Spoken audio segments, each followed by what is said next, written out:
of PASOK. Good afternoon, Mr. Chair. The Philippine Association of State Universities and Colleges supports the restorations of ROTC, but in the interest of time, Reserve Corps. And yung mga activities nito ay joint effort ng DND, CHED, and TESDA. So, environmental protection, disaster response, health education, lahat po ng yan ay pwede nating ma-achieve sa current na mga batas na meron tayo. And siguro, kung mahirapan tayo na i-uphold yung ganito, such as law enforcement and rights awareness, magkakatalo na lang kung amongst the ranks of our public officials ay hindi po nag-a-agree doon. Lalo na if we have a senator who will say na okay lang na makalaya at may second chance yung isang rapist na mayor, habang yung mga mahihirap ay madaling pakhangin na lamang. Yun lang, maraming salamat. Yes, Chair, can I react? of course. Ang layo naman ng sinasabi mo, Mr.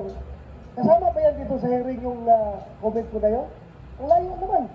That's an affront to... You want human rights as part of the curriculum of Please, NST. layo please naman, let Senator Bato finish. Ang layo naman nung bakit ka nagkaganon? Ano na nangyari sa utak nyo? Ha? Ang layo naman. I can send you a copy of Huh? our position paper. Ang layo. At saka, I take offense on your what you said na yung ROTC is a misrepresentation of nationalism. Anong tingin mo sa amin? Anong tingin mo sa Ganon ka na mag-judge sa amin? Ginajudge mo kami na ganon? Ha? Are you sure you are the true representation of the Filipino students? Ganoon ba? Ilan lang yan makakaliwa dyan sa estudyante. Mas marami dyan ang gusto mag-ROTC. I must tell you frankly. Bakit ka? Ang layo ng issue mo. Just to personalin ako. Napakalayo. Dapat matuto. Kung may ROTC, dapat ikaw na estudyante ka, matuto ka, magrespeto. Kahit sa isang senador man lang na andito sa hearing na ito. Huwag mong tirahin sa ibang issue na hindi ka kasama dito. Ha? Huwag mong... Honorable Chair, I would like to respond dun sa point na marami daw na gusto mag-ROTC. Mr. Manuel, let me recognize you first before you talk. And let Senator Bato finish. Ikaw, kung Pilipino ka, do you love your country? You answer me. Do you love your country? Ha? O sige, you respond. Of course, students love our country and we have different ways to show Okay, we love you our love your country. Pag inatake tayo ng China dito, sinong palabanin mo dyan sa mga Chinese na yan? Actually po, NPA? yun You will ang call on the tanong NPA? namin. Since gusto namin na ipaglaban yung ating bansa mula sa foreign invaders, pero mismo sa ating constitution, the AFP, which is tasked to preserve our integrity and national sovereignty, ay hindi natin nakikitaan ng real intent to defend our country. So wala tayong role model for Submit that. mo na lang sa amin yung position paper po ninyo, kasama yung position paper ng isang mga kasama ninyo. Senator Bato, can we proceed? Mr. Chair, may I move to strike from the record the statements of Mr. Manuel that were irrelevant and not germane to the topic, especially when he makes statements attributed to our colleagues in a statement that he made outside. And may I also request the Chair to remind all our guests who are here as guests to please show respect for the members, and again, not to bring up statements, reactions that are not germane to the topic. You can make your reaction outside. The media is all there. They will listen to you. But let's stick to the course. We're all here overtime and we need to use our valuable time to say something to the good senator. I know him so well. If you had something to say, he will talk to you. So may we remind everyone of that, Mr. Chair. Thank you, Senator Mr. Pia. Chair, dagdagan ko lang. Ito, it really represents the students. Ganyan na talaga ang state ng mind ng mga estudyante ngayon na dapat baguhin natin. Mali po yun. Ako, if naniwala ka sa akin, mas matanda ko sa'yo. Mali yung sinasabi mo. Gusto mo lang akong tirahin sa ibang issue na hindi naman natin ditakin dito. Now, since, Mr. Chair, since sinabi naman lang itong ating resource person about doon kay Sanchez case, alam nyo, gusto lang ninyo talagang akong sirain, kaya kinukuha niyo yung sinasabi ko na gusto niyo akong butasan. Did you know na ako mismo gusto kong bitayin yung Sanchez na yan? Ha?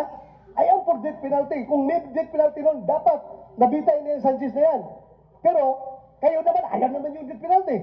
Ngayon, bigyan na second chance dahil na-reform na yung tao, according to the competition, eligible siya for pardon, ayaw na naman nyo. Saan kayo po? Saan na kami pupunta? Anong klaseng pag-iisip na? Saan kami pupunta? Gusto ko death penalty, ayaw nyo.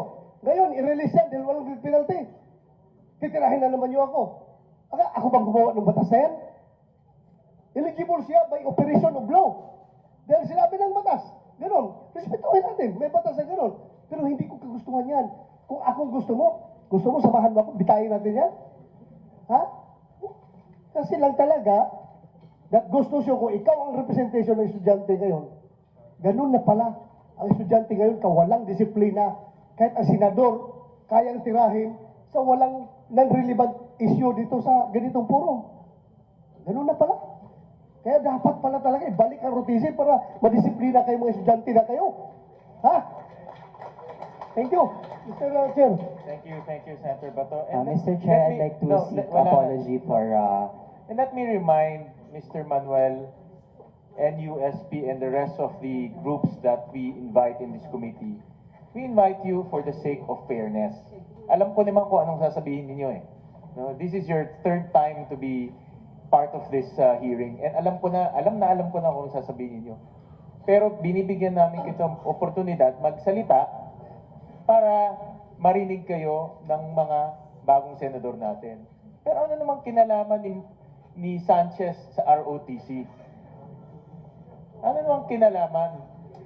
Kaya this serves as a warning to your group na huwag niyong dadalhin yung mga walang katuturan dito sa committee ito. Dahil sinisira niyo yung aming pagdinig at sinisayang niyo yung aming oras. And again, we're exercising fairness. Kaya bigyan niyo naman kami ng respeto. Kahit alam na namin ang sasabihin ninyo, ini-invite namin kayo. In fact, we invited all of your colleagues. So, last na ito, and next time we invite you, if ever we invite you, stick to the topic.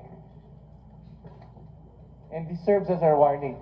Again, I'm directing the committee secretary to strike off all of the comments that are not germane to the topic of ROTC. Mr. Chair, gusto ko lang malaman nila na baka mamaya yung ini-incite lang ako na magalit para kuno i-contempt sila para may rason sila maggulo do Senado. Wala akong pakialam. Umuwi ka. Hindi ka na may kukulong dito. Wala kami pakialam sa'yo.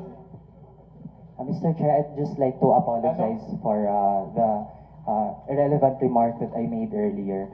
I was just carried away by my emotion, especially with the topic at hand. But I pledge that it will not happen in future hearings wherein we will be invited. So once again, I apologize for what I said. We take note of their apology. And I think we've already covered all of our stakeholders right now. It's been quite a extensive discussion. However, we still have a lot of issues that we need to go deeper into. But before I remind the DND and the DepEd